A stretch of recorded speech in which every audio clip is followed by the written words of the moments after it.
సృష్టిలో మనం ఆలోచిస్తూ ఉన్నప్పుడు చాలా అందంగా సృష్టించాడు ఈ సృష్టి అంతటిని కూడా, అవునా కదా? కళ్ళుండి చూస్తున్నటువంటి నీవు, అంటే కళ్ళు ఉన్నాయంటే నీవు ధన్యుడివే.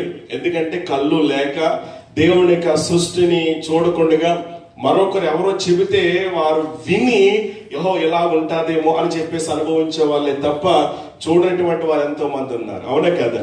అయితే ఈ రోజున సృష్టిలో, దేవుడు చేసిన సృష్టిలో మనోహరమైనటువంటి దృశ్యాలు చాలా ఉన్నాయి. అందులో ఒక విషయాన్ని మీకు జ్ఞాపకం చేయాలని ఆశపడుతూ ఉన్నాను. మనం ఆరాధించే దేవుడు గొప్ప దేవుడు కాబట్టి, సర్వశక్తిమంతుడు కాబట్టి ఆయన మన కొరకు ఎన్నో వాగ్దానాలు చేశాడు. ఈ వాగ్దానాలు అన్ని చేసిన వాడు ఎలాంటి వాడు అంటే కనుక చెప్పండి, ఎలాంటి వాడు? నమ్మదగిన వాడు. కాబట్టి ఆయన వాగ్దానాలను ఒక్కొక్కటిగా మనం పరిశీలన చేస్తూ ఉన్నప్పుడు ప్రతి వాగ్దానం వెనకాల గొప్ప మరి ఆ యొక్క ప్రతి వాగ్దానం మనం సొంతం చేసుకోవాలంటే ఆ వాగ్దాన ప్రకారం, అంటే దేవుడు చెప్పినట్లుగా మనం చేసే ప్రతి వాగ్దానం మనం ఏం చేస్తాం? సొంతం చేసుకుంటాం. కాబట్టి ఉదయకాల సమయంలో ఆదికాండ గ్రంథంలో ఉన్నటువంటి ఒక గొప్ప వాగ్దానాన్ని నేను మీకు పరిచయం చేయాలని ఆశపడుతూ ఉన్నాను. చూడండి, 9వ అధ్యాయము 13వ వచన భాగాన్ని చదువుతాం ఒకసారి. 9వ అధ్యాయము 13వ వచన భాగం. మేఘములో నా ధనస్సును ఉంచి తిని అది నాకును భూమికి మధ్య నిబంధనకు గుర్తుగా నుండును. దక్షిణ మాట నాతో చెప్పండి అందరూ కూడా.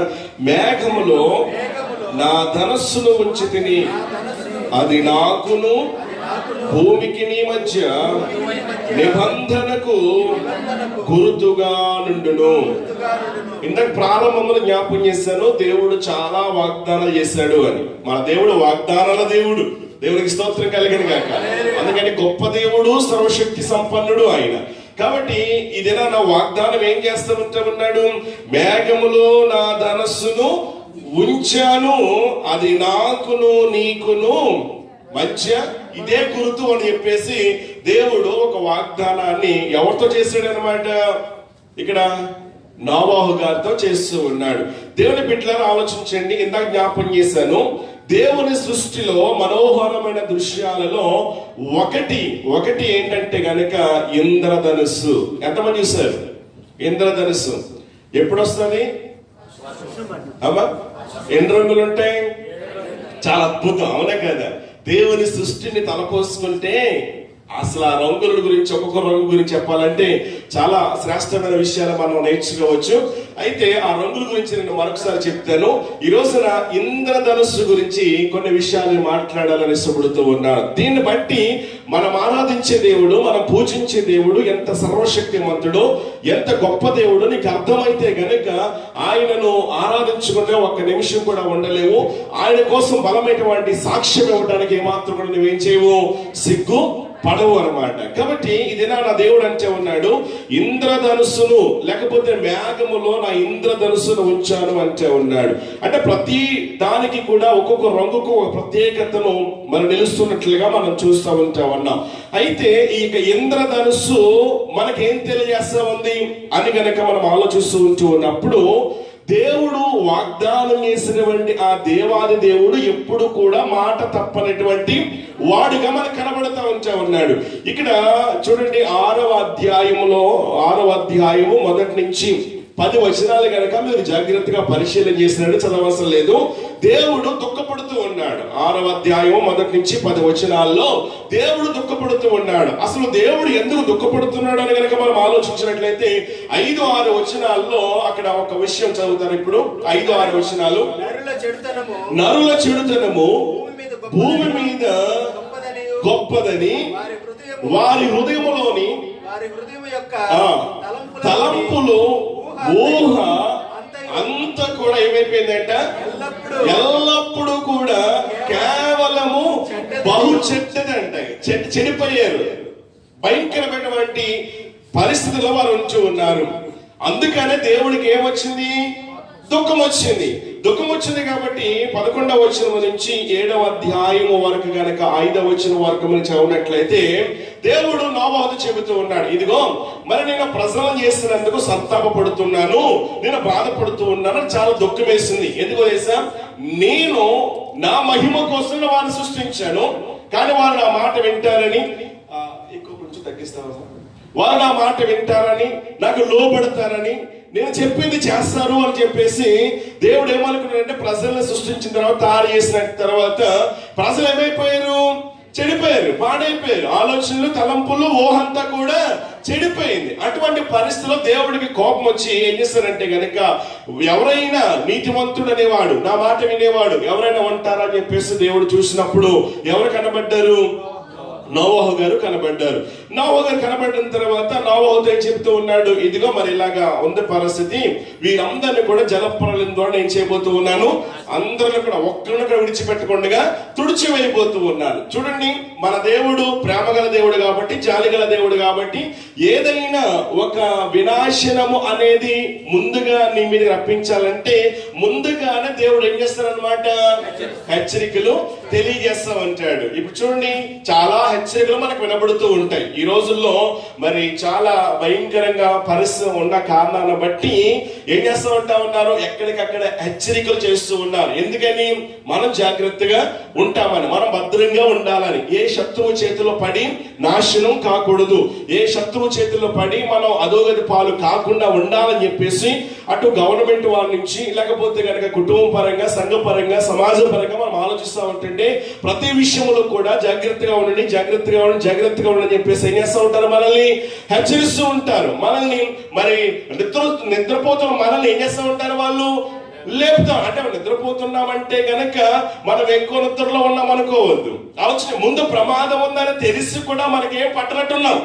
ఆలోచించండి, అటు కుటుంబం గురించైనా సరే, కుటుంబంలో కనుక నీవు నిద్రపోతూ ఉంటే కనుక శోధకుడు ఎలాగొస్తాడో, నీ కుటుంబం మీద ఎలా దాడి చేస్తాడో, నీ బిడ్డల మీద ఎలా దాడి చేస్తాడో, ఏ వినాశనాన్ని, ఏ నాశనాన్ని, ఏ శాపాన్ని నీవు అనుభవించాలో తప్పదు.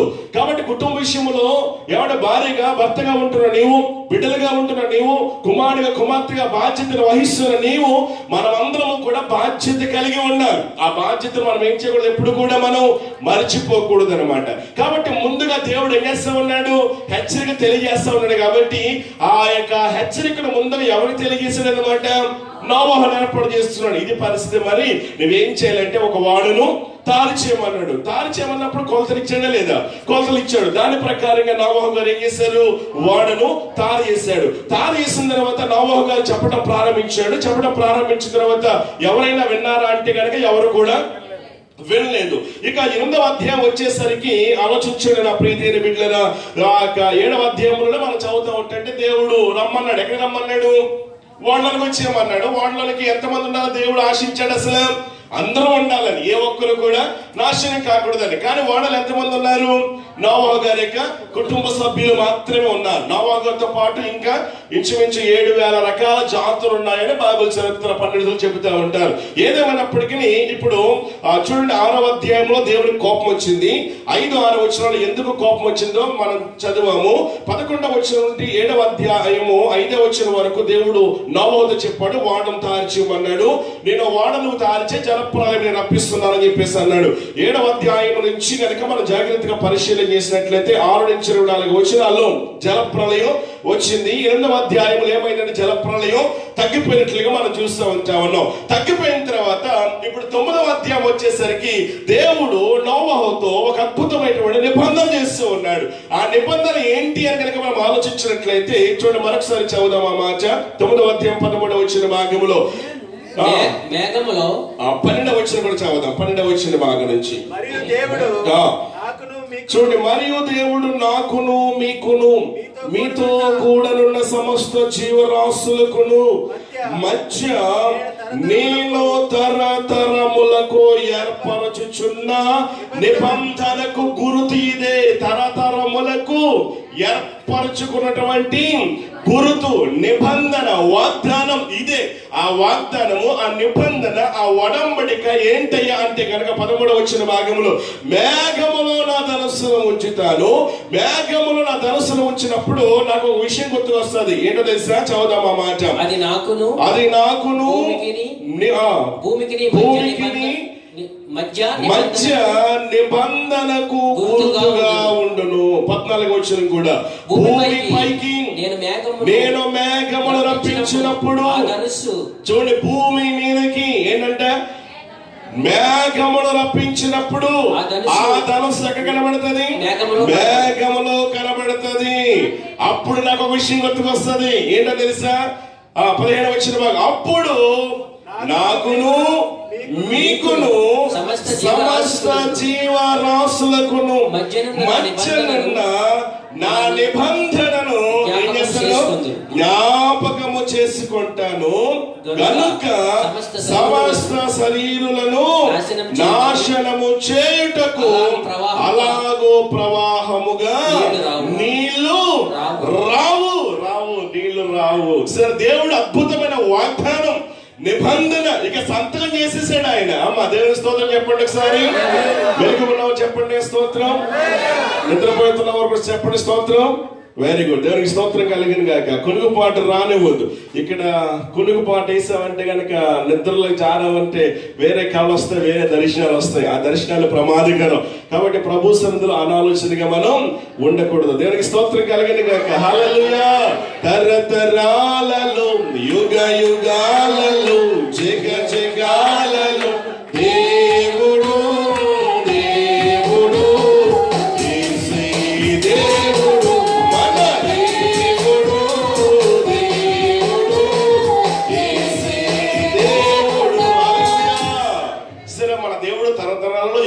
జగజగాలలో ఆయన మారనటువంటి దేవుడు ఈ దినాన ఒక శ్రేష్టమైన వాగ్దానాన్ని కోసం చేస్తూ ఉన్నాడు. ఆనాడు నోవాహుతో నిబంధన చేశాడు. ఇదిగో ఇదే నా నిబంధన, ఇదే ఒక సంతకం పెట్టేశానని చెప్పేసి, ఒక గుర్తు అని చెప్పేసి దేవుడు చెప్పేశాడు అనమాట. ఇప్పుడు ఒకవేళ ఇది గనక ఏదైనా గనక ఆయనకు వస్తే గనక వెంటనే ఏం వస్తుంది అనమాట? ఆయన సంతకం పెట్టాడు కదా, ఆ పేపర్ తీసుకుంటాడు. నేను సంతకం చేశాను, గుర్తు వస్తుంది అనమాట. అప్పుడు ఆయన జలప్రలయం, ఒకవేళ నోవాహు కాలంలో జలప్రలయం వచ్చినట్లుగా ఇప్పుడు మాట వినకుండా ఉన్నటువంటి వారందరి మీదకి, దేశాల మీదకి జలప్రలయం రప్పించేశాడు అనుకోండి. అసలు ఎలా ఉంటుంది పరిస్థితి ఆలోచించి. కానీ దేవుడు ఎందుకు ఎంత కృపగల దేవుడు అంటే, ఎంత ప్రేమగల దేవుడు అంటే, అయ్యో ఇలాగ అయింది కదా, కాబట్టి ఇక నేను చెయ్యను, నా నిబంధన జ్ఞాపకం చేసుకుంటాను.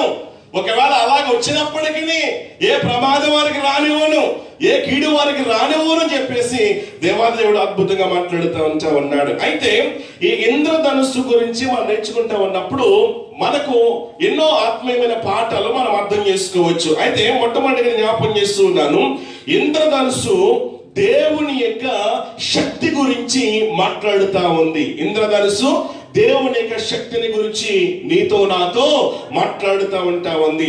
ఇప్పుడు చూడండి, మనం ఎటువంటి ప్రపంచంలో ఉన్నామంటే వెర్రి ప్రపంచంలో ఉన్నాం. అవునా కదా? ఏ ప్రపంచంలో ఉన్నాం?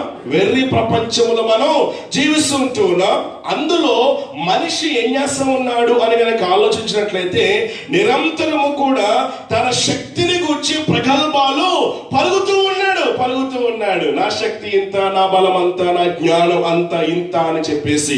అయితే దేవుని యొక్క శక్తిని మరియు ఆయన యొక్క సార్వభౌమత్వాన్ని అర్థం చేసుకోవడం, గుర్తు చేసుకోవడం ఒక క్రైస్తవుడిగా, ఒక విశ్వాసిగా నీకు ఎంతైనా అది ఆశీర్వాదకరము, మంచిది అని చెప్పేసి నేను మీకు జ్ఞాపకం చేస్తూ ఉన్నాను. ఈ ఇంద్రధనుస్సు గురించి మనం ఆలోచిస్తూ ఉన్నప్పుడు ఎవరు తయారు చేశారో మనకు గుర్తు చేస్తూ ఉంటాం. అది ఈ ఇంద్రధనుస్సును ఎవరు తయారు చేశారు? దేవుడే తయారు చేశాడు. ఇప్పుడు ఇంద్రధనుస్సును చూస్తూ ఉన్నప్పుడు ఆలోచించండి, ఆయన ఎలాంటి దేవుడు నీకు అర్థం అవ్వాలా, ఆయన కోసం ఏం చేశాడో అర్థం కావాలా, నువ్వు ఆయన కోసం ఎలా బ్రతకాలో నీకు అర్థం కావాలా. కాబట్టి ఇంద్రధనుస్సు మనకు తెలిపే మొట్టమొదటి పాఠం ఏంటంటే దేవుని యొక్క శక్తిని గురించి ఆ ఇంద్రధనుస్సు నీతో నాతో మాట్లాడుతూ ఉంటా ఉంది. ఒక మాట మనం చూడండి, 19వ సంకీర్తన 1వ శరణం గనుక మనం పరిశీలన చేసినప్పుడు కీర్తనకారుడైన దావీదు అంటాడు కదా, 19వ అధ్యాయము 1వ వచన భాగం, ఆకాశములు దేవుని మహిమను వివరించుచున్నవి, అంతరిక్షము ఆయన చేతి పని ఏం చేస్తా ఉందంట? ప్రచురపరచుచున్నది, పగటికి పగలు బోధ చేయుచున్నది, రాత్రికి రాత్రి ఏం చేస్తామని? జ్ఞానమును తెలుపుచున్నది. అంటే మన దేవుడు ఎంత గొప్ప దేవుడు ఒకసారి ఆలోచించండి. అంత ఆకాశములు ఏం చేస్తా ఉన్నాయంటే దేవుని మహిమను వివరిస్తూ ఉన్నాయి. అంతరిక్షము ఆయన చేసిన పనిని ఏం చేస్తూ ఉన్నాయి? ప్రచురపరుస్తూ ఉన్నాయి. మరి నీవు అలా మహిమపరచగలుగుతున్నావా?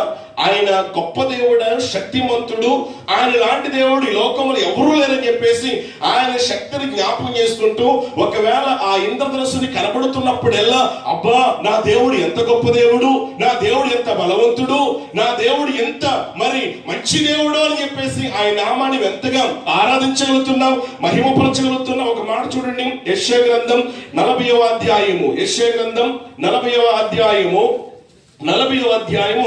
22వ వచన భాగంలో ఒక మాటను మనం చదువుదాం. 40వ అధ్యాయము 22వ వచన భాగం.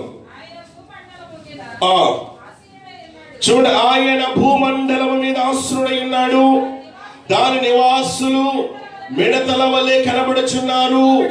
చూడు, ఒకడు తెరను విప్పునట్లు ఆయన ఆకాశ వైశాల్యమును ఏం చేస్తారంట? వ్యాపింపజేసెను. ఒకడు గుడారము వేసినట్లు ఆయన దానిని నివాస స్థలముగా చేసి ఉన్నాడంట. 26వ వచనం కూడా చూడండి, మీ కన్నులు పైకెత్తి చూడుడి, వీటిని ఎవడు సృజించెను? వీటి లెక్క చొప్పున వీటి సమూహములను బయలుదేర చేసిన వీటన్నిటికి పేరులు పెట్టి పిలిచువాడు ఆయనే కదా.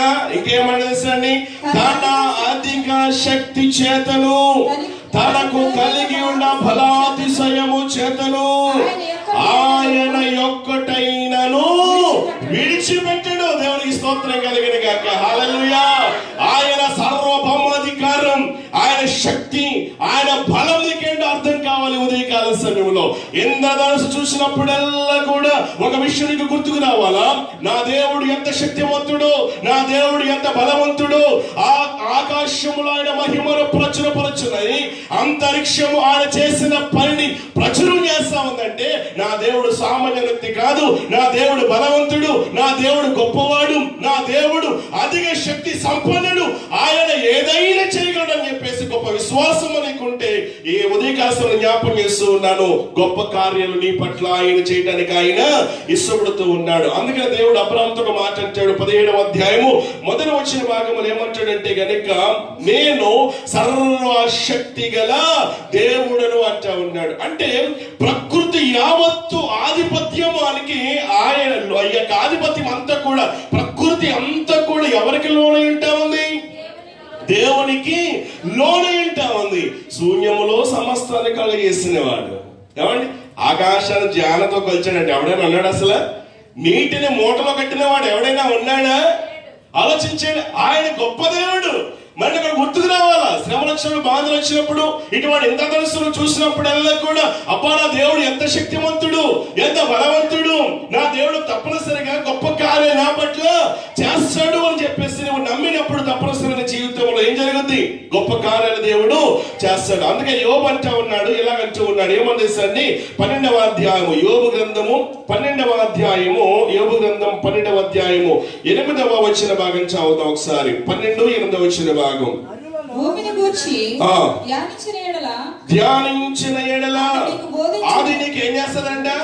బోధించును. సముద్రములోని చేపలు నీకు దానిని వివరిస్తాయంట ఉన్నాడు. అదే యోబు గ్రంథం 26వ అధ్యాయము 7వ వచనంలో కూడా మనం చదువుతూ ఉన్నప్పుడు, శూన్య మండలము పైన ఉత్తర దిక్కునున్న ఆకాశ విశాలమును ఆయన పరిచెను, శూన్యము పైన భూమిని వ్రేలాడ చేసెను, వాటి క్రింద మేఘములు చినిగిపోకుండా. ఏమంటే చూడండి, వాటి క్రింద మేఘములు చినిగిపోకుండా ఆయన తన మేఘములలో నీళ్లను బంధించెను, దాని మీద మేఘమును వ్యాపింపజేసి ఆయన తన సింహాసనపు కాంతిని మరుగుపరచెను. వెలుగు చీకటిల సరిహద్దుల వరకు ఆయన జలములకు ఏం చేశాడంట? హద్దు పెట్టాడంట. ఇంకా చదువుదాం. ఆయన గద్దింపగా ఆకాశ విశాల స్తంభములు విస్మయ విస్మయముంది అదురును తన బలము వలన ఆయన సముద్రమును రేపును తన వివేకము వలన రాహాబును పగలుచును. అంటే ఇవన్నీ చూస్తూ ఉంటా ఉన్నప్పుడు ఆయన ఎంత గొప్ప దేవుడికి అర్థమవుతూ ఉందా? ఆయన ఎంత శక్తివంతునికి అర్థమవుతూ ఉందా? శూన్యములో భూమిని వేలాడదీశాడంట, ఆకాశాన్ని జ్ఞానతో కొలిచాడంట. ఇంత గొప్ప దేవుడు నీతో ఉన్నాడు కాబట్టి మనం ఎందుకు భయపడాలా? ఎందుకు మనం కలవరపడాలా? దేవునికి స్తోత్రం కలిగిన గాక. హల్లెలూయా. నజరేయుడా నా యేసయ్యా ఎన్ని యుగాలకైనా నీవేనని బలమెత్తి కీర్తిని పాడెదా. నజరేయుడా నా యేసయ్యా. హల్లెలూయా. అంత గొప్పదైన మనతో ఉన్నాడు. మరొక మాట చూడండి, 47వ సంకీర్తనం 17వ శరణములో అంటాడు, ఏమని తెలుసండి? భూమికి సరిహద్దులను నియమించిన వాడవు నీవే, వేసవి కాలము చలికాలము నీవే కలుగజేసితివి. అందుకని ప్రారంభంలో చెప్పాను, మనుషులంగా వెర్రి ప్రపంచములో మనం జీవిస్తున్నాము. ఎందుకని? నా శక్తి అంతా, నా బలం ఇంత, నా జ్ఞానం అంతా, నేను అది కనుగొన్నాను, ఇది కనుగొన్నాను అని చెప్పేసి ఏం చేస్తా ఉన్నారు? ఇప్పుడిప్పుడు శాస్త్రవేత్తలు కనుగొంటా ఉన్నారు, పరిశీలన చేస్తా ఉన్నారు. ఏమండి? అగ్ని అనేది భూమిలో ఉంటుందని, ఆ వర్షం ఎక్కడ వస్తుంది, ఆకాశం వస్తుందని, అక్కడ మేఘాలు ఉన్నాయని, ఇవన్నీ కూడా ఈ శాస్త్రవేత్తలు కనిపెట్టక ముందే దేవుడు లేఖనాలు రాయం చేశాడండి. దేవునికి స్తోత్రం కలిగిన గాక. హల్లెలూయా. ఈ శాస్త్రవేత్తలైనా ఏదైనా ఒక విషయాన్ని కనుగోలంటే ఎక్కడికి వస్తున్నారు? వాళ్ళు బైబిల్ దగ్గరకు వస్తూ ఉన్నారు. దేవునికి స్తోత్రం కలిగిన గాక. బైబిల్ దగ్గరకు వచ్చిన తర్వాత, బైబిల్ చదువుతున్న తర్వాత గొప్ప విషయాలు ఈ రోజున మానవుడు అంతరిక్షంలో ఎగరగలుగుతూ ఉన్నారంటే, ఎన్నో గొప్ప గొప్ప గొప్ప గొప్ప కార్యాలు వారు కనిపెట్టగలిగారంటే, వారికి దేవుడు అంత జ్ఞానాన్ని ఇచ్చాడంటే ఆలోచించండి. ఈ ఉదయకాల సమయంలో నీవు కూడా ఇంద్రధనుస్సులు జ్ఞాపం చేసుకున్నప్పుడల్లా కూడా ఒక విషయం గుర్తుకు రావాలా? ఏ విషయం?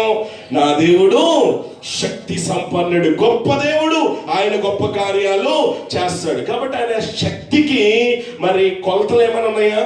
మానవ శక్తి అయితే కొంతవరకే వాడు, అవునా కదా?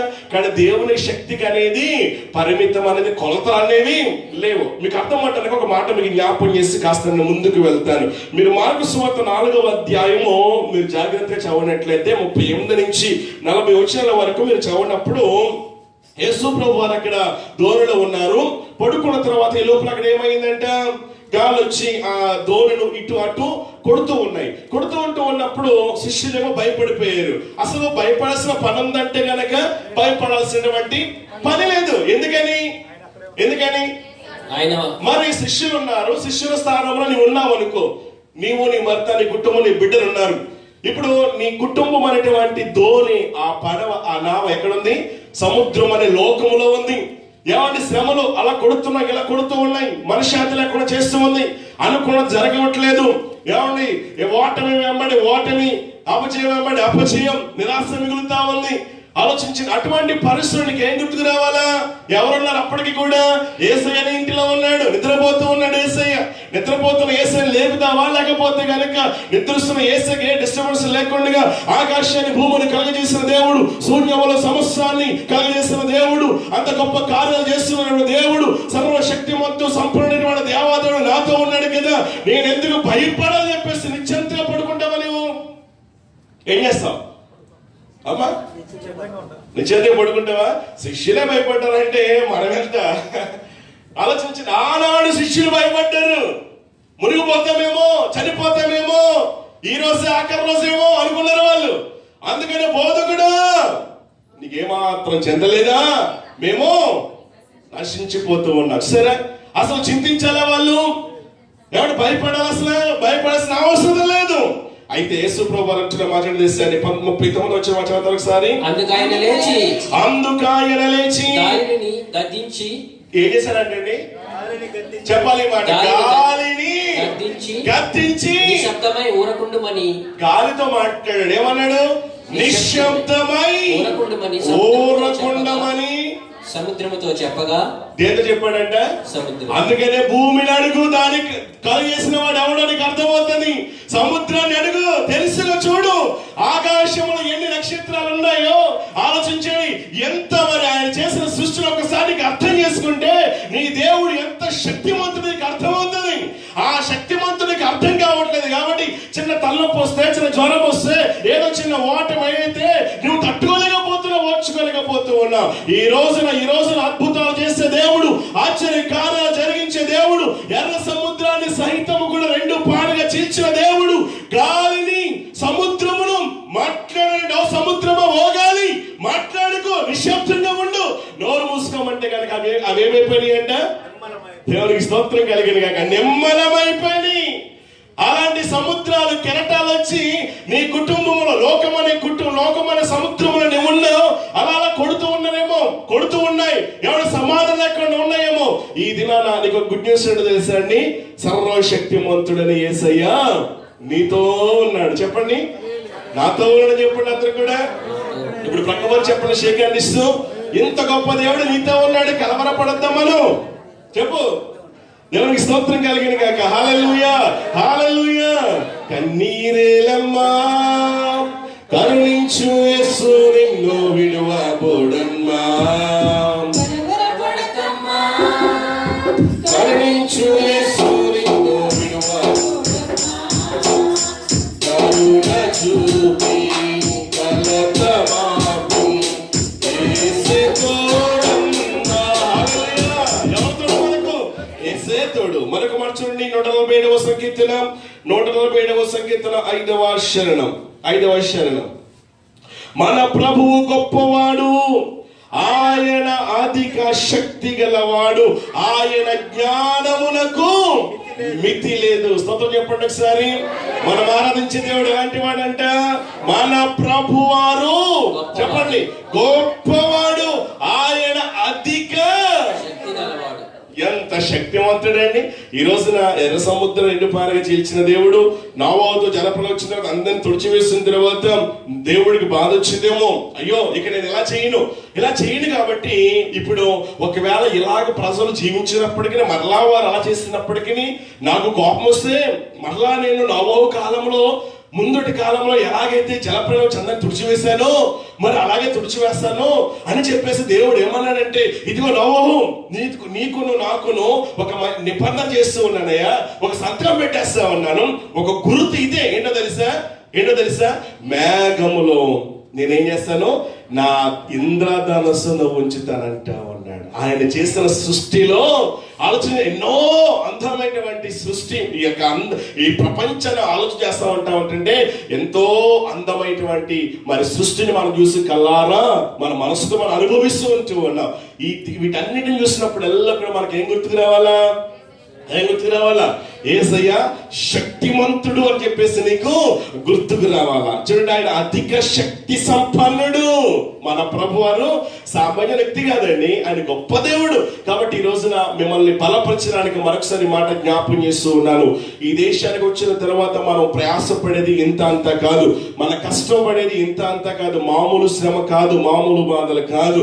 నేను మరి వచ్చిన తర్వాత ఫ్లైట్ దిగిన తర్వాత అందరూ చాలా మంది తెలుగు వారు వచ్చారు, నడుచుకుంటా వస్తా ఉంటే కువైట్ లో అడుగు పెట్టేసాం. కష్టాలు మరలా మామూలే, బాధలు మరలా మామూలే. ఏమన్నా అకామ సమస్య అంటాం, ఉద్యోగ సమస్యలు అంటా ఉంటాం.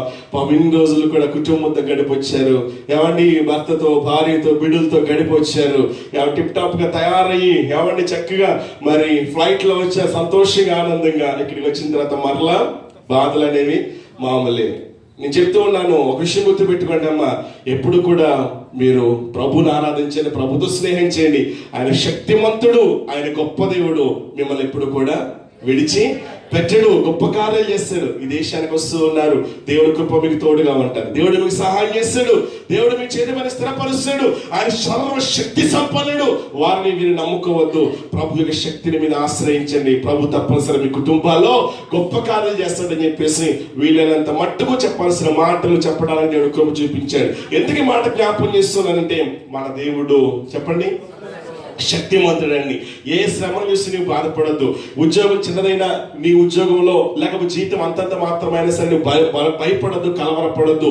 ప్రమోషన్ ఎదురు చూస్తూ ఉండొచ్చు, జీతం యొక్క పిలుపుల కొరకు ఎదురు చూస్తుండొచ్చు, ఇంకా గృహం కట్టుకోవాలని, ఇంకా బిడ్డలకి మంచి వివాహం చేయాలి, ఇంకా లేకపోతే ఎన్నెన్నో రకరకాల సమస్యలు నా ప్రియమైన బిడ్డలారా. అయితే ఒకటి నువ్వు గుర్తు చేసుకో, మేఘములో దేవుడు ఏం చేశాడంట, ఆయన ధనస్సును ఉంచాడంట, ఇంద్రధనస్సును ఉంచాడంట. అది నీకు తెలియజేస్తా ఉంటామంది. ఇదిగో నేను అసమర్థుడని కాదు, లేకపోతే నాకు ఏం తెలియదు అనుకోవద్దు, నేను శక్తి సంపన్నుడను, నేను గొప్పవాడను. ఆలోచించండి, వీటన్నిటిని కలుగజేసిన నేను నీ జీవితంలో అద్భుతం చేయలేనా? నీ జీవితంలో ఒక ఆశ్చర్యకార్యం జరిగించలేనా? ఎందుకు భయపడుతున్నా, ఎందుకు కలవరపడుతున్నా అని చెప్పేసి ఈ ఉదయకాల సమయంలో దేవుడు నిన్ను ఓదార్స్తూ ఉన్నాడు. నిజంగా అరణ్యంలో, ఎడారిలో పొట్టపోషణార్థం వచ్చిన మనం, కుటుంబాలు విడిచిపెట్టిన వచ్చిన మనం, ఎవరైనా మనకు సహాయం చేసేది, ఎవరైనా మనల్ని ఆదరించేది? ఏమండి, బాగున్నప్పుడే నలుగురు వస్తూ ఉంటారు, ఏమంటే బలహీనత వచ్చినప్పుడు పడున్నామంటే కనుక ప్రక్క వారు కూడా నిన్ను పలకరించకపోవచ్చు, పట్టించుకోకపోవచ్చు, శ్రద్ధ నిలపకపోవచ్చు. కానీ ఒక విషయం గుర్తు పెట్టుకో, సమస్తాన్ని కలుగజేసినటువంటి సర్వశక్తిమంతుడైనటువంటి దేవాది దేవుడు నీతో ఉన్నాడు. ఒకసారి సృష్టిని జ్ఞాపకం చేసుకో, ఆకాశ నక్షత్రాలను గుర్తు చేసుకో. ఏమంటే ఆకాశములు ఏం చేస్తా ఉన్నాయి?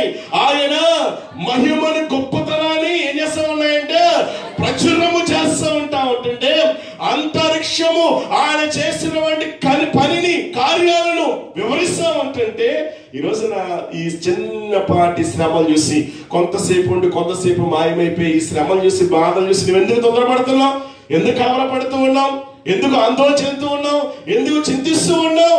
శక్తిమంతుడని యేసయ్య నీతో ఉన్నాడు. భయపడద్దు, కలవరపడద్దు. కాబట్టి ఇంద్రధనుస్సును చూసినప్పుడల్లా మనకి గుర్తుకు రావాలి. ఏం గుర్తుకు రావాలి? దేవుడు శక్తిమంతుడని మనకు గుర్తుకు రావాలా. నేను ముగింపులకు వస్తూ ఉన్నాను, జాగ్రత్తగా వినండి. రెండవ విషయం దగ్గరకు వస్తూ ఉన్నాను. ఇంద్రధనుస్సును మనం చూస్తూ ఉంటామన్నప్పుడు దేవుని పరిపూర్ణతను గురించి మనతో మాట్లాడుతూ ఉంటామంది. ఇంద్రధనుస్సు ఒకటి ఏం తెలియజేస్తా ఉంది? దేవుడు శక్తిమంతుడని తెలియజేస్తా ఉంది. రెండవది, దేవుని పరిపూర్ణతను గురించి ఇంద్రధనుస్సు నీతో నాతో మాట్లాడుతూ ఉంటా ఉంది.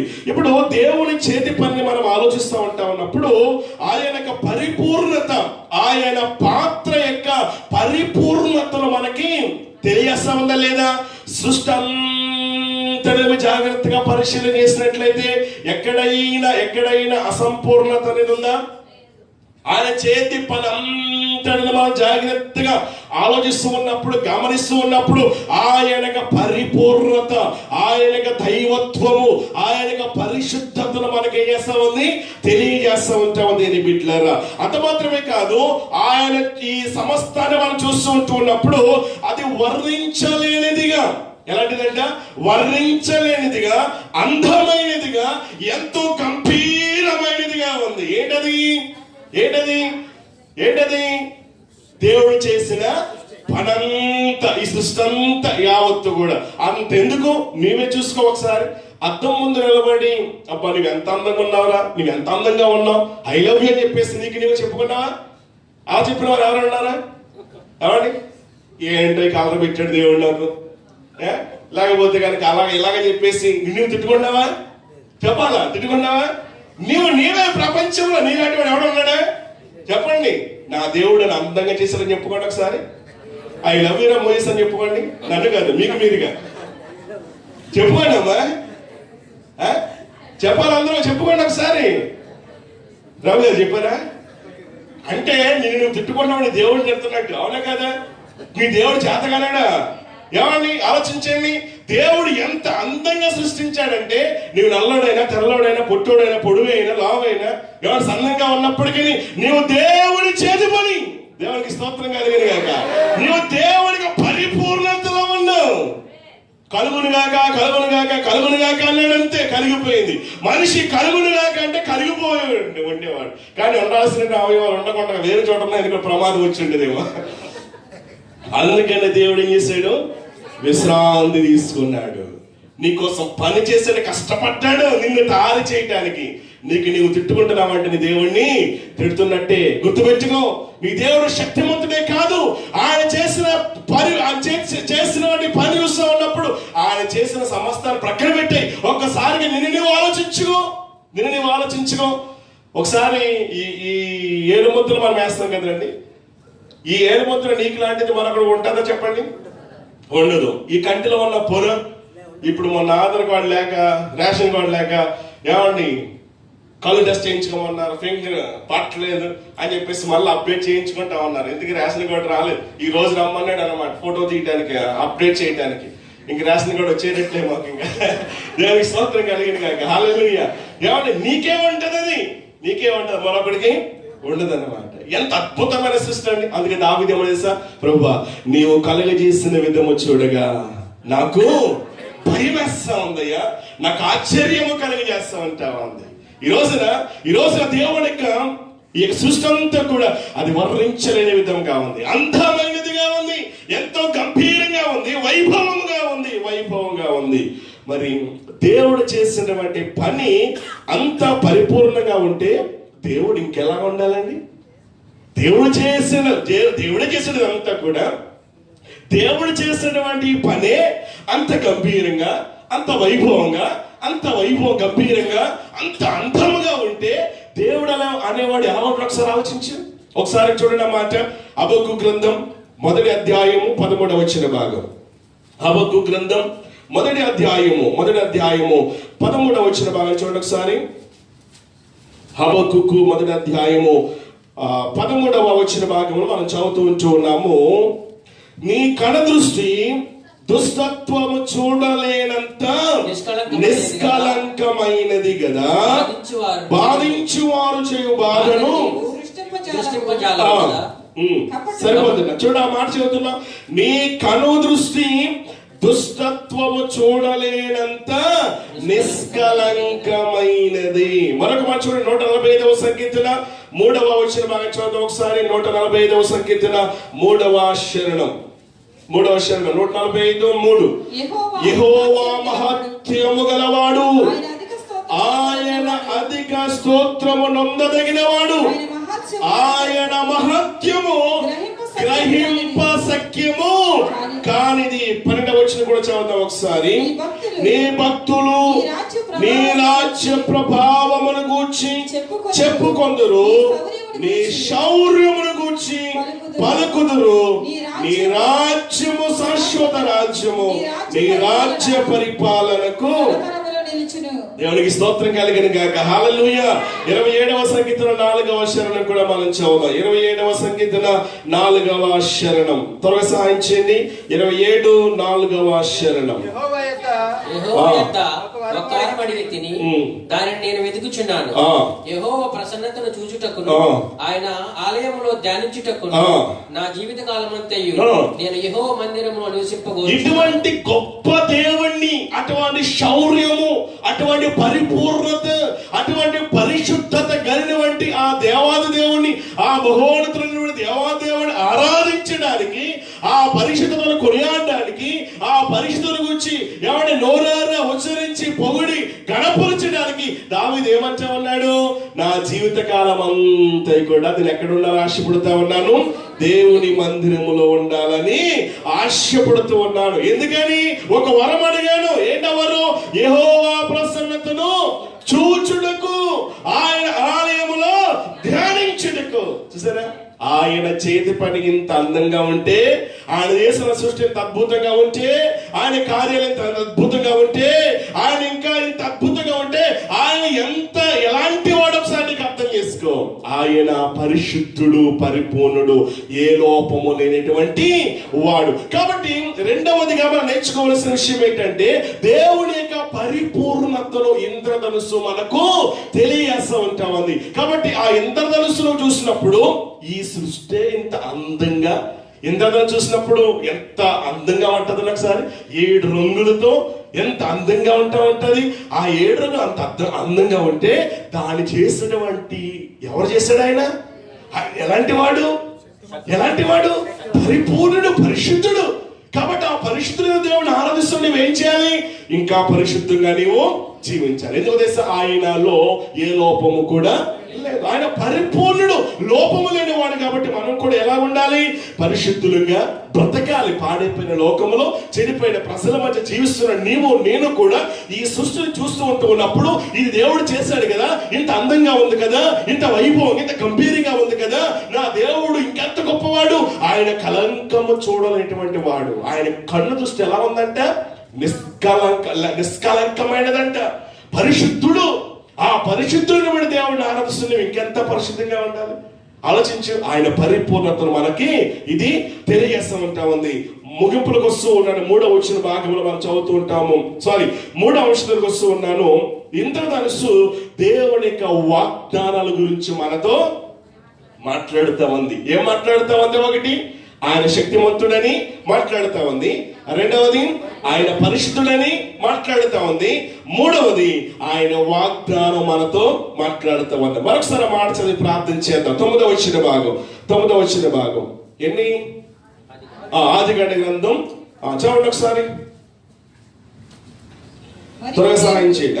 మరియు దేవుడు నోవహు అతని కుమారులతో, ఇదిగో నేను మీతోను మీ తదనంతరము మీ సంతానముతోను మీతో కూడానున్న ప్రతి జీవితోను, పక్షులేమి పశువులేమి మీతో కూడా సమస్తమైన భూజంతువులేమి ఓడలో నుండి బయటికి వచ్చిన సమస్త జంతువులతోను నా నిబంధన స్థిరపరచుచున్నాను. చూడండి, నా నిబంధన సమస్తమైన వాటన్నిటితోనూ ఏం చేస్తా ఉన్నాను? నా నిబంధనను ఏం చేస్తా ఉన్నాను? స్థిరపరచుచున్నాను. నేను మీతో నా నిబంధన స్థిరపరచుదును. సమస్త శరీరులు ప్రవాహ జలముల వలన ఇకను లయపరచబడరు. చూడండి, ఇకను ఏం చేయబడరంట? ఏం చేయబడరు? లయపరచబడరు, నాశనము చేయను. సమస్తమైన వాటన్నిటితో కూడా నా నిబంధన ఏం చేస్తా ఉంటా ఉన్నాను? స్థిరపరుస్తూ ఉన్నాను. అంటే దేవుడు మనకు గొప్ప హామీనిస్తూ ఉన్నాడు. చెప్పండి, ఏమిస్తూ ఉన్నాడు? గొప్ప హామీనిస్తున్నాడు. ఏమంటూ ఉన్నాడు? ఇక నన్నడు కూడా ఇలా చెయ్యను అంటే, ఇలా చెయ్యను అని చెప్పేస్తున్న దేవుడు ఆ వాగ్దానం మనకి ఏం చేస్తా ఉంది? కనబడుతుందా లేదా? కనబడుతుందా లేదా? ఆ వాగ్దానం దేవుడు నెరవేర్చాడా లేదా? అంటే ఇది ఎవరి సంతకం అన్నమాట? దేవుని సంతకం. ఏంటది? ఇంద్రధనుస్సు. దేవునికి మనుషులకు మధ్య దేవుడు చేసిన మాట ఎన్నడూ కూడా ఆయన ఏం చేయాలి చెప్పండి? తప్ప లేదు. ఒక మాట చూడండి, మత్తయి సువార్త 24వ అధ్యాయము 35వ వచ్చిన భాగం. త్వరగా సాయం చేయండి. మత్తయి సువార్త 24:35, 24వ అధ్యాయం 35వ వచ్చిన భాగం. ఆకాశము భూమియు గతించును, నా మాటలు ఏమాత్రమును కూడా గతించవు. సరే అండి, దేవుడు సంతకం పెట్టేశాడు, ఒక వాగ్దానం ఇచ్చాడు, ఒక మాట ఇచ్చాడు. ఏమంటే ఉన్నాడు? నా నిబంధన నేను స్థిరపరుస్తానంటే ఉన్నాడు. కాబట్టి ఆయన వాగ్దానం తీసిన నమ్మదగిన వాడు కాబట్టి ఏమంటా ఉన్నాడు? ఒక్క మాట అయినా సరే, ఒక సున్నా అయినా సరే తప్పిపోదంటా ఉన్నాడు. యెషయా గ్రంథం 55:11 వచ్చిన భాగంలో మనం చదువుతూ ఉన్నాము. 11 వచ్చిన భాగంలో, నిష్ఫలముగా నా యొద్దకు మరలక అది నాకు అనుకూలమైన దాన్ని నెరవేర్చును, నేను పంపిన కార్యమును ఏం చేస్తుంది? సఫలము చేస్తాను. సార్, దేవుడి మాట ఎంత నమ్మదగినదో, దేవుని మాట ఎంత యథార్థమైనదో, దేవుని మాట ఎంత పరిశుద్ధమైనదో మీకు అర్థమవుతా ఉందా? ఒకసారి ఆలోచించండి. ఆయన వాగ్దానం మనతో మాట్లాడుతూ ఉంటా ఉంది. ఈ రోజున దేవుడు నోవహుతో చెబుతూ ఉన్నాడు, ఇదిగో నోవహు, ఇక నిన్నడు కూడా నేను అలా చెయ్యను. ఇదే నా నిబంధన, ఇదే నా గుర్తు. ఒకవేళ అలాంటిది ఏదైనా వస్తా ఉంటే నేనేం చేస్తాను? జ్ఞాపకం చేసుకుంటాను. ఏం జ్ఞాపకం చేసుకుంటాను? సంతకం పెట్టాను కదా, పేపర్లో రాసి పెట్టేశాను కదా. అందుకని దేవుడు ఏం చేస్తాడు? మేఘములో తన ధనుస్సును పెట్టాడు. అది ఎవరి సంతకం అన్నమాట? దేవుని సంతకం. అది దేవుని వాగ్దానం. గుర్తుపెట్టుకో. ఇక ఎన్నడూ నేను రానివ్వను అంటా ఉన్నాడు. నిన్ను నన్ను కూడా విడిచిపెట్టినటువంటి దేవుడు, ఎవరి మాట తప్పనటువంటి వాడు, సర్వయుగములో సజీవుడిగా ఉన్నటువంటి ఆ దేవాది దేవుడు ఈ దినాన ఏ వాగ్దానం అయితే నీ పట్ల చేశాడో ఆ వాగ్దానం నెరవేర్చడానికి ఆయన ఎలాంటి వాడు? సమర్థుడు. నమ్మిన స్తోత్రం చెప్పండి ఒకసారి. సమర్థుడే కాదా? అసమర్థుడా? చేతగాని వాడా? కాదు కాదు కాదు కాదు సమర్థుడు. చెప్పండి అందరూ కూడా. నా దేవుడు సమర్థుడు అని చెప్పుకోండి ఒకసారి. ఈ రోజున మాట తప్పని వాడు, మాట తప్పేవారు చాలా మంది ఉన్నారు. అవునా కదా? మాట ఇచ్చి మాట నిలవబెట్టుకునేటువంటి వారు, అందుకే మాట మీద నిలబడు అంటా ఉంటారు. ఈ రోజున మన దేవుడు ఏం చేస్తా ఉన్నాడు? మాట మీద నిలబడ్డా లేదా? ఆయన గుర్తుకొస్తా ఉన్నాడు, సంతకం పెట్టేశాడు అంతే. ఇంకా దేవునికి స్తోత్రం కలిగిన గాక. హల్లెలూయా. ఎవరు ఉన్నా లేకపోయినా ప్రభు నాతో ఉన్నాడు. ఆయన చేసిన వాగ్దానం నీతో ఉంది. ఏ వాగ్దానం ఉంది? నిన్ను ఎన్నడూ కూడా విడిచిపెట్టను అన్నాడు. దేవాదేవుడు ఇశ్రాయేలు ప్రజలను ఐగుప్తు దేశం నుంచి బయట తీసుకొచ్చిన తర్వాత పగలు మేఘస్తంభం, రాత్రి అగ్ని స్తంభంగా దేవుడు వారితో నడిచాడంట. ఎవరితో? ఎలా నడిచాడు? చెప్పాలి ముఖ్య ప్రవక్తలు. ఎలా నడిచాడు? పగలు మేఘస్తంభం, రాత్రి అగ్ని స్తంభం ఉండి వారికి ముందుగా నడిచాడంట. వారికి ముందుగా. మరి ఇప్పుడు నూతన నిబంధనలో ఆ మేఘస్తంభం మనకుందా? ఎలా? దేవునికి స్తోత్రం కలిగిన గాక. హల్లెలూయా. ఆ మేఘస్తంభం ఎవరో కాదు. ఎవరో మేఘస్తంభం? పరిశుద్ధాత్మ దేవుడే ఆ మేఘస్తంభముగా నీతో ఉంటూ ఏం చేస్తాడు? ఆయన వాగ్దానాలు జ్ఞాపకం చేసుకుంటూ, ఇదిగో ఆనాడు నా ప్రజలు ఎలా నడిపించానో, ఎలాంటి అద్భుతాలు చేశానో, ఎలాంటి కార్యాలు చేశానో, ఏ విషయం లోటు లేకుండా ఎలాంటి జీవితం వారి పట్ల ఎలాంటి కార్యాలు చేశానో, ఇవన్నీ కూడా నీ పట్ల నెరవేర్చడానికి నేనేం చేస్తాను? పరిశుద్ధాత్మ దేవుడే మనతో ఉండి ఏం చేస్తా ఉన్నాడు చెప్పండి? నడిపిస్తూ ఉన్నాడు. ఆ మేఘస్తంభం ఎవరో కాదు. ఎవరు? పరిశుద్ధాత్మ దేవుడి. అగ్నిస్తంభం ఎవరో కాదు. ఎవరు? అగ్నిస్తంభం ఎవరు? పరిశుద్ధాత్మ దేవుడు. దేవునికి స్తోత్రం కలిగిన గాక. ఆ పరిశుద్ధాత్మ దేవుడు వాగ్దానం చేశాడు. ఏమని వాగ్దానం చేశాడు? నేను మిమ్మల్ని అనాథులుగా విడిచిపెట్టను, ఇదిగో నేను మీతోనే ఉంటానంటాడు, నేను మిమ్మల్ని ఆదరిస్తానంటున్నాడు, నేను మిమ్మల్ని ఓదారుస్తానంటా అన్నాడు. నిజంగా ఎవరుంటారు మనకి ఓదార్చేవాళ్ళు? ఎవరున్నారు మనకి ఆదరించేటువంటి వాళ్ళు? ఎవరు కూడా లేరు. మన ఆదరణ, మన ధైర్యము, మన నిరీక్షణ చెప్పండి ఎవరు? ఆయనే మేఘస్తంభంగా ఉన్నాడు, గుర్తుపెట్టుకో. ఆయనే రాత్రి అగ్ని స్తంభంగా ఉన్నాడు, గుర్తుపెట్టుకో. ఆ పరిశుద్ధాత్మ దేవుడు నీతో ఉండడం సంగతిని ఎప్పుడు కూడా నీవు మరిచి పోకూడదు. ఈ ఇంద్రధనుస్సు మనకి నేర్పిస్తా ఉంటా ఉంది. ఆయన వాగ్దానాలు మనకు గుర్తు చేస్తూ ఉన్నాయి అన్నమాట. ఇదిగో నా నిబంధన ఇదే అని ఆకాశములో మేఘములో తన ధనస్సును దేవుడు ఉంచాడు. ఈ రోజు నీకు కూడా పరిశుద్ధాత్మ దేవుడు ఎన్నో వాగ్దానం చేస్తున్నాడు. భయపడద్దు, కలవరపడద్దు, ఇదిగో నేనున్నాను అని చెప్పేసి ఆయన అంటూ ఉన్నాడు. ఇంద్రధనుస్సు మనకు నేర్పే 3 పాఠాలు జ్ఞాపకం చేశాను. 1 ఏం తెలియజేస్తా ఉంది? శక్తిమంతుడని. 2 ఏం తెలియజేస్తా ఉంటా ఉంది? ఆయన పరిపూర్ణుడు, పరిశుద్ధుడని. 3 ఏం తెలియజేస్తా ఉంది? ఆయన వాగ్దానం మనకు తెలియజేస్తా ఉంది. 1 చెప్పండి మరొకసారి. శక్తిమంతుడు. సమస్తాన్ని కలిగజేసిన దేవుడు కలుగును గాక అంటే సమస్తమును కలిగిపోయాయి. ఈ రోజున ఆయన మాటలు ఏముంది చెప్పండి? ఆయన వస్త్రములు ఏముంది చెప్పండి? ఆయన ఉమ్ములు ఏముంది చెప్పండి? ఆయన నీడలు ఏముంది చెప్పండి? ఇంత గొప్ప శక్తిమంతుడు దేవుడు ఎవరితో ఉన్నాడు? నీతో ఉన్నాడు కదా. మరి భయపడద్దు. శక్తి గల కార్యాలు, అద్భుతాలు, ఆశ్చర్య కార్యాలు దేవుడు నీ పట్ల జరిగిస్తాడు. 2వది ఏం గుర్తు చేస్తా ఉన్నది? తెలుసు, పరిశుద్ధుడు. దేవుడు చేసిన సృష్టి అంత అందంగా ఉంటే చేసినోడు ఇంకెలా ఉన్నాడు? ఆయన గుర్తు చేసుకో.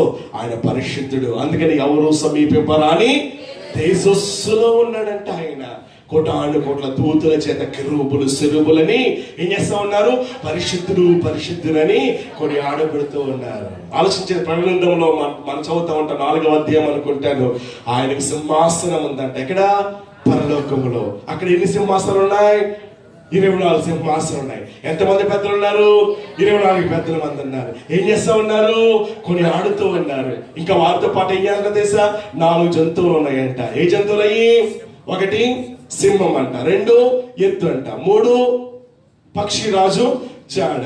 ఇలా 4 జంతువులు, మనిషిని పోలిన జంతువులు ఏం చేస్తా ఉన్నా తెలుసండి? పరిశుద్ధుడు అని ఆయన గొప్పతనాన్ని వర్ణిస్తా ఉంటుంటే, కొనియాడుతా ఉంటుంటే, మహిమపరుస్తా ఉంటుంటే 24 సింహాసనాల మీద 24 పెద్దలు వాసినటువంటి వారందరూ కూడా ఆ సింహాసనం ఎదుట సాగిలపడ్డారంట. ఆయన అంత గొప్ప దేవుడు. చేసిన సృష్టి ఇంత అద్భుతంగా ఉంటా ఉంటుంటే, కోటి సూర్యుల కాంతిని మించిన తేజోమయుడు ఆ గొప్ప దేవుడు ఎలాంటి వాడు నీకు అర్థమవుతూ ఉందా? ఆయన పరిశుద్ధుడు, ఏ పాపము లేనటువంటి వాడు. ఆయన ఆరాధిస్తున్న నీవు కూడా అంతా పరిశుద్ధంగా ఉండాలి. 3 మనకేం గుర్తు చేస్తుంది సింద్రధనుసు? ఏం చేస్తా ఉంది? ఆయన వాగ్దానాలు మనకి గుర్తు చేస్తూ ఉన్నాయి. మరొకసారి మిమ్మల్ని బలపరచడానికి ఇష్టపడుతూ ఉన్నాను. మేఘస్తంభం చూడకపోయినా, అగ్నిస్తంభం చూడకపోయినా, అగ్నిస్తంభం మేఘస్తంభం ఎవరో కాదు. ఎవరు చెప్పండి? పరిశుద్ధాత్మ దేవుడే. ఏం చేస్తాడు? నిన్ను నన్ను కూడా నడిపిస్తా ఉంటాడు. దేవునికి స్తోత్రం కలిగిన గాక. హల్లెలూయా. నడిపిస్తాడు నా దేవుడు, శ్రమలోనైనా నన్ను విడువడు. నడిపిస్తాడు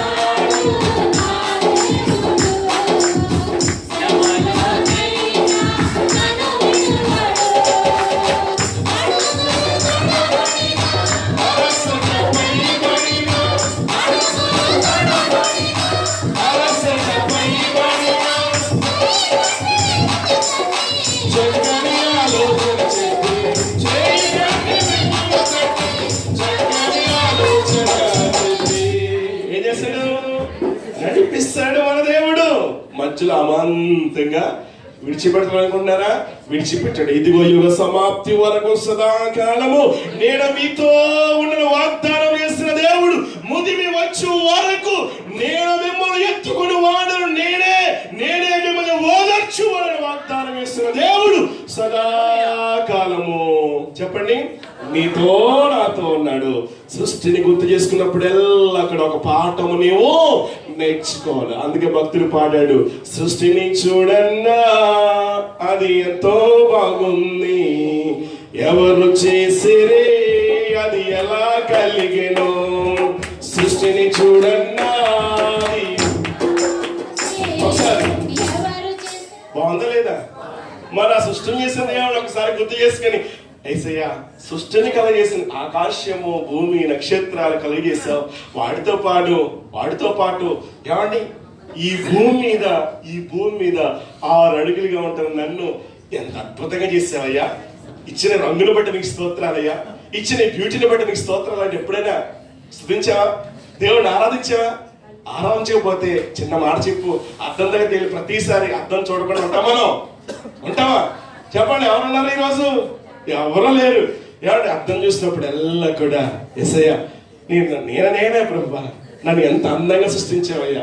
నీ సృష్టికి నీ అంది యొక్క ఆ యొక్క పనిని బట్టి నీకు స్తోత్రాలు అంటూ చెప్పు. దేవునికి స్తోత్రం కలిగిన గాక.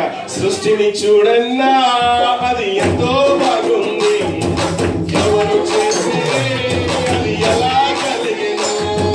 సృష్టిని చూడన్నా అది ఎంతో బాగుంది, ఎవరు చేసే అది ఎలా కలిగెను. చిత్రం ఎంతో చిత్రము, అది ఎంతో విచిత్రము. చిత్రం ఎంతో చిత్రము, అది ఎంతో. దేవునికి స్తోత్రం కలిగిన గాక. హల్లెలూయా. ఆయన సృష్టిని జ్ఞాపం చేసుకుంటే ఆయన ఎదుట నీవు సాగిలపడి, యేసయ్యా ఇన్ని కోట్ల మంది ప్రజల్లో నన్ను ఇంత అందంగా చేసావా, ఇంత వైభవాన్ని ఇచ్చావా, నాకు ఇంత ఆరోగ్యం ఇచ్చావా, నీకు స్తోత్రాలంటూ దివారాత్రులు ఏం చేయాలా? ధ్యానించాలా, స్తుతించు. ఎవరు ఉన్నా లేకపోయినా సరే దేవుడు చేసిన సృష్టిని బట్టి, ఆయన చేసిన పనిని బట్టి జ్ఞాపకం చేసుకుంటూ, ప్రభువా నేను స్తుతించిన ఉండలేనని చెప్పేసి దేవారాత్రి నువ్వు స్తుతించు, ఆరాధించు, మహిమపరచు. వాగ్దానాలు ఎప్పుడు కూడా నీవు మరిచిపోవద్దని ప్రభు పేరట నీకు జ్ఞాపకం చేస్తూ ఉన్నాను. అటువంటి కృపా దేవుడు ఈ ఉదయకాల సమయంలో చేరవచ్చిన నీకు నాకు అనుగ్రహించును గాక.